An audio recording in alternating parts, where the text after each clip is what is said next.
Late at night, Emma was home alone when she heard a faint knock on her door.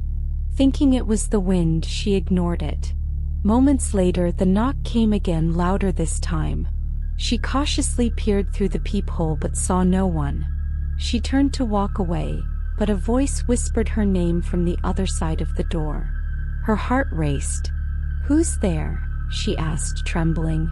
There was no reply, just heavy breathing. Emma quickly locked all the doors and windows, her hands shaking. Suddenly, her phone buzzed. A new message appeared. "I'm inside your house."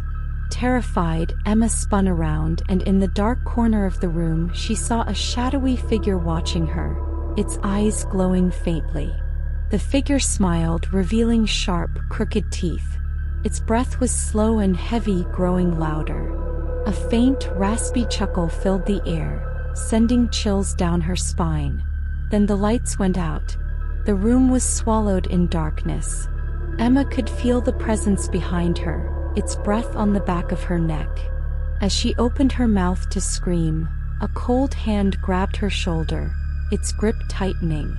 She bolted toward the front door, but it wouldn't budge.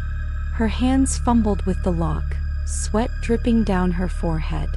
Behind her, the soft, dragging sound of feet across the floor grew closer, and with it the smell of something rotten, something old. It was as if the very air around her was decaying. In a moment of pure desperation, Emma grabbed a heavy lamp from the table and swung it blindly behind her. She heard the shattering of glass, but no impact. The shadowy figure was gone, the room eerily still. Emma's breaths came in quick gasps, but she couldn't shake the feeling that she was still being watched. Suddenly, the sound of footsteps echoed from upstairs. Slow, deliberate steps. The floorboards creaked under the weight of something far heavier than a human. Emma's eyes darted upward, and her heart sank as the whispers began again. This time they weren't coming from the door. They were coming from inside her head.